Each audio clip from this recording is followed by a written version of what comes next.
As the dust settled on World War II, the Allies faced an unexpected challenge: what to do with thousands of captured German tanks. These formidable machines, once the pride of the Wehrmacht, now sat idle in vast depots across Europe. The sheer number of tanks presented a logistical nightmare. Storing and maintaining them was costly, and destroying them seemed wasteful given.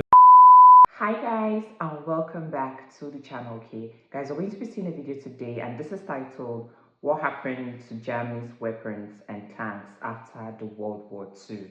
If you're curious as much as I am to know what happened to the German weapons and tanks after the World War II, please subscribe and let's get right into this. What happened to Germany's weapons after World War II? They didn't just disappear, they kept fighting. From panzer tanks in Middle Eastern wars to Luftwaffe planes in American air shows, Nazi military tech shaped global history in ways you wouldn't expect. Today we uncover the surprising afterlife of Hitler's war machines. As the dust settled on World War II, the Allies faced an unexpected challenge: what to do with thousands of captured German tanks. These formidable machines, once the pride of the Wehrmacht, now sat idle in vast depots across Europe. The sheer number of tanks presented a logistical nightmare. Storing and maintaining them was costly, and destroying them seemed wasteful given their potential value. With tensions rising in the Middle East, Allied nations saw an opportunity in this success. Countries like Syria, Egypt, and Israel were eager to build up their armed forces, and these German tanks offered a cost-effective solution to meet the growing demand for military hardware. The process of repurposing these vehicles was complex. Teams of engineers and mechanics worked to refurbish the tanks, replacing worn-out parts and updating systems. Modifications were made to suit specific needs, such as improving air filters and cooling systems for desert conditions. As the 1950s progressed, these refurbished German tanks began to make their way to the Middle East. Vehicles designed for European battlefields were now rolling across the sands of North Africa, serving in the armies of newly independent nations. The tanks' new roles in regional conflict soon became apparent. During the Suez Crisis of 1956, Egyptian forces used modified German Panzer IVs against British and French troops, and in the Six-Day War of 1967, both Arab nations and Israel used tanks of German origin, creating a unique situation where German-designed vehicles faced each other once again. The Yom Kippur War in 1973 saw Syrian forces using captured German Sturmgeschütz III assault guns, some nearly 30 years old. These aging vehicles, originally designed to break through Allied lines in World War II, now engaged in fierce tank battles in the Golan Heights. But the Middle East wasn't the only place where German tanks found a second life. In post-war Europe, some nations integrated German armor into their own forces. Spain, under Franco's regime, kept German tanks in service well into the 1960s. France, instead of discarding them, repurposed Panther tanks to bolster its own military capabilities. Even Yugoslavia stockpiled German tanks, which decades later resurfaced in the brutal conflicts of the 1990s Balkan Wars. The very weapons that had once terrorized Europe were now being used by the same nations that had fought against them. But tanks weren't the only Nazi war machines to find new life. High above, the Luftwaffe's deadly aircraft faced a different fate, one that would take them from the battlefields to American air shows. After the end of the war, airfields across Europe were filled with abandoned Luftwaffe planes, presenting both an opportunity and a dilemma. The Allies had to decide whether to destroy these technologically sophisticated machines or find a way to repurpose them. Allied engineers recognized the potential in these captured aircraft. They began studying models like the Messerschmitt 262 jet fighter, gaining valuable insights that would influence post-war aircraft design. This process of examination and reverse engineering allowed the Allies to adapt Luftwaffe technology for peaceful purposes. The next step was to transform these warplanes for civilian use. Engineers removed weapons systems and modified the aircraft to meet civilian aviation standards. This complex process required significant technical expertise to ensure the planes were safe for public use while maintaining their unique characteristics. Surprisingly, these former enemy aircraft soon found a new role in American air shows. Planes like the Bf-109 and FW-190 became star attractions, performing aerobatics over US soil. Spectators were drawn by a mix of curiosity and nostalgia, eager to see up close the aircraft they had known only from the news reports during the war. The presence of these planes at air shows evoked complex emotions. Veterans who had once faced these aircraft in combat now watched them perform with a blend of fascination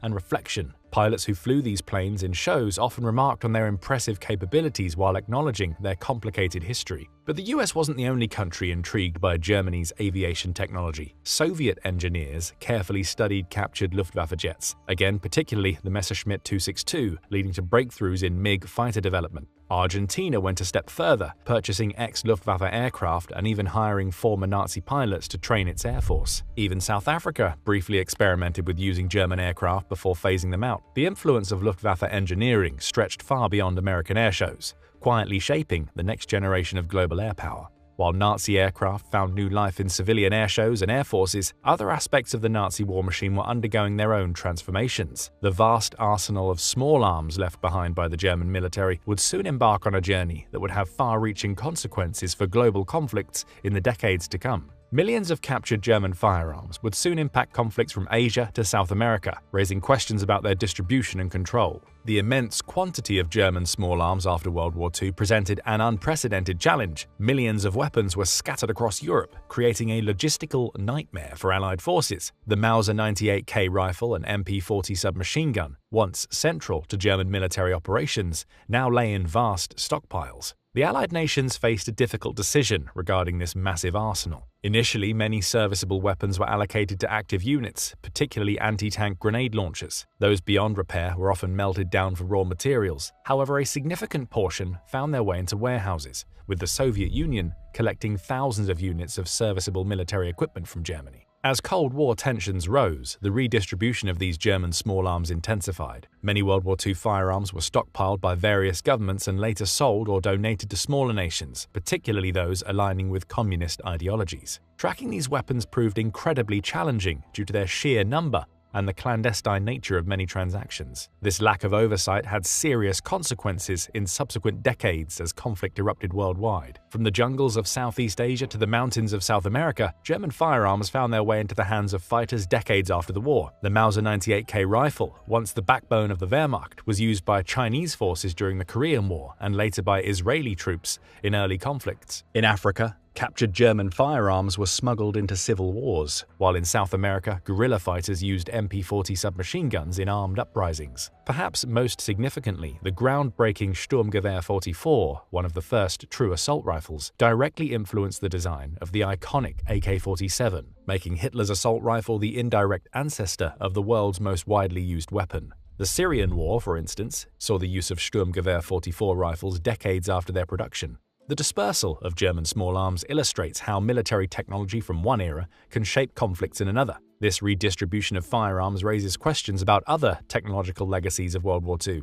What became of the secret weapons projects and advanced technologies developed by German scientists? The answer reveals another surprising chapter in the afterlife of Nazi military innovation. As World War II drew to a close, Allied intelligence circles buzzed with reports of advanced German technology. Jet engines, guided missiles, and other innovations were said to exist in hidden laboratories. These claims sparked a new era of scientific competition as nations raced to secure Germany's technological secrets. The final months of the war saw Allied forces pushing into German territory, uncovering scattered evidence of advanced weapons projects. Partially completed prototypes, technical drawings, and research facilities revealed the extent of Nazi Germany's scientific efforts. The Messerschmitt Me-262, the world's first operational jet fighter, stood out as a prized find, representing a significant leap in aviation technology. Allied nations, particularly the United States, recognized the value of not only the hardware but also the minds behind these innovations. Operation Paperclip, a secret US government program, aimed to recruit top German scientists and engineers. This controversial initiative brought numerous German experts to America,